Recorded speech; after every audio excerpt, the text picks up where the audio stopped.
Let's take a journey. Renaissance means rebirth or revival. Like the bright dawn of a new day, the Renaissance period came about after many days of death and sadness. It was a time of wealth, prosperity, and happiness, but most importantly, a time of innovation. A time where the rebels spoke their minds and changed the problems of the world. Changes occurred in 3 areas in specific: art, technology, and religion. Take a journey through time with us to see what the great Renaissance period has to offer. Art is a way to express yourself and to make meaningful and beautiful pieces for all to enjoy for years to come. Many techniques are involved to create these pieces, and many of these techniques were either born or reborn during the Renaissance period. One of the techniques is linear perspective. Filippo Brunelleschi was an architect. He demonstrated linear perspective for the first time in the Renaissance period. He looked at buildings and could just tell that there were a certain point to where viewers' eyes were drawn, and he used his ideas in the buildings that he built. It wasn't until Alberti came along and innovated it for art. Leon Battista Alberti was an artist, a writer, and an architect. He formulated rules for the linear perspective for the artist to follow. The picture represented the surface as an open window. There was one spot in the middle that was called the vanishing point, where everything converged. Alberti did this to control and focus the way people saw his art. Today, it's still used in modern-day paintings. Also, it is taught at schools. We have developed so many new types of this perspective. We can now use it on graphic modern softwares and can demonstrate it with just the click of a button. Chiaroscuro is another technique reborn in the Renaissance period. It was pioneered by Da Vinci, innovated by Caravaggio, and perfected by Rembrandt. The point of chiaroscuro was to intensify the light of one specific thing in the artwork.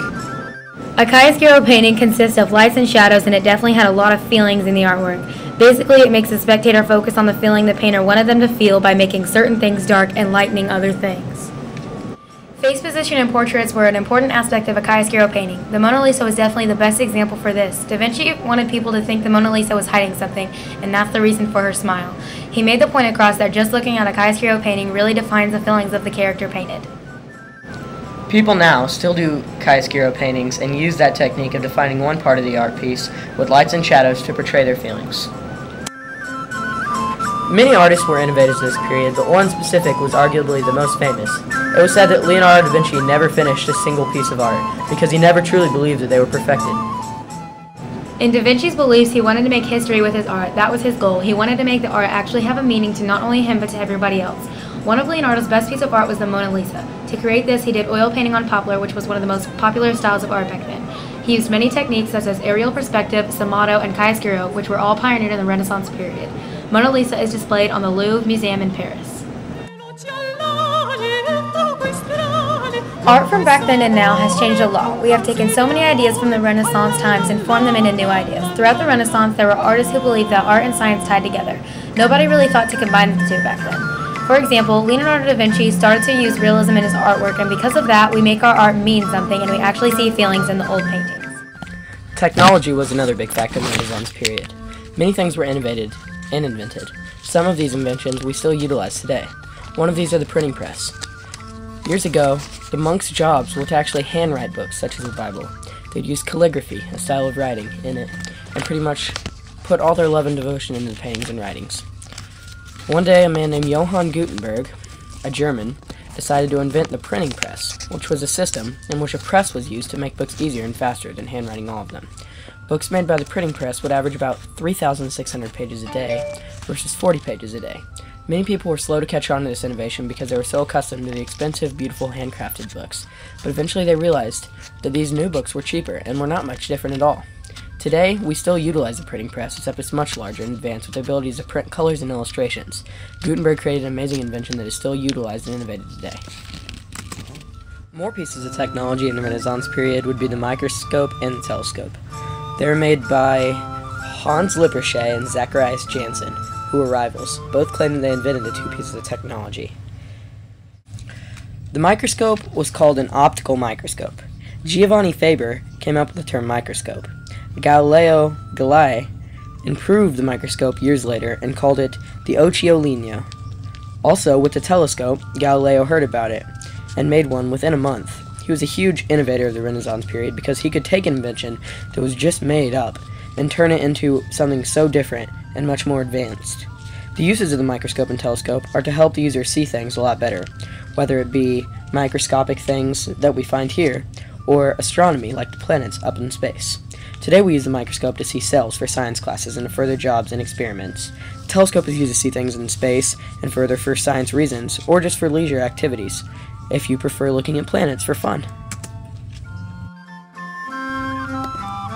Religion will be the last topic we'll cover.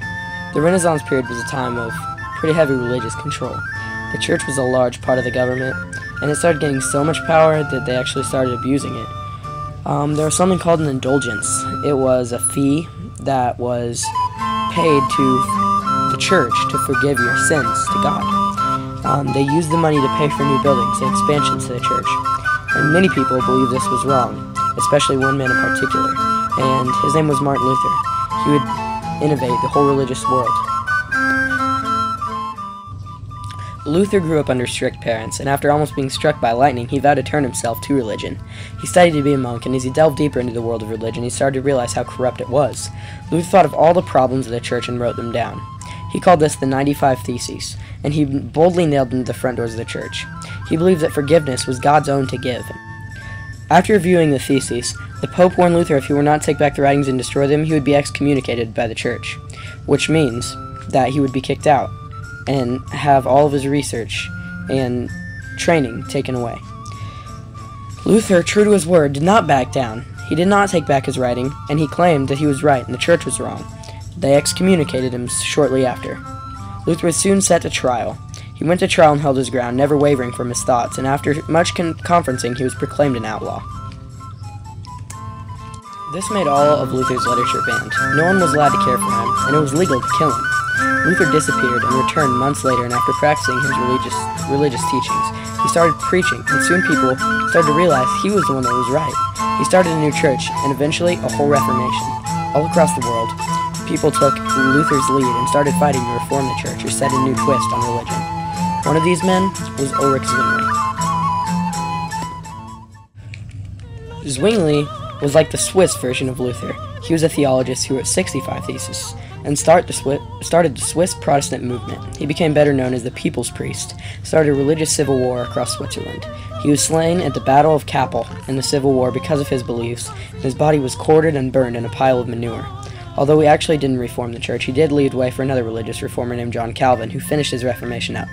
As the years went on, all these reformers led to many branches of the religion to grow. This opened the doors of religious freedom. Religions such as Christian or Protestant were born, and today we still have all these religions, but we have lots of freedom. This all started because of Luther and Zwingli and all the other reformers. The end. Now our journey comes to an end as we travel back to present day. I hope you enjoyed our trip and learned a lot on the way. And yes, that did rhyme.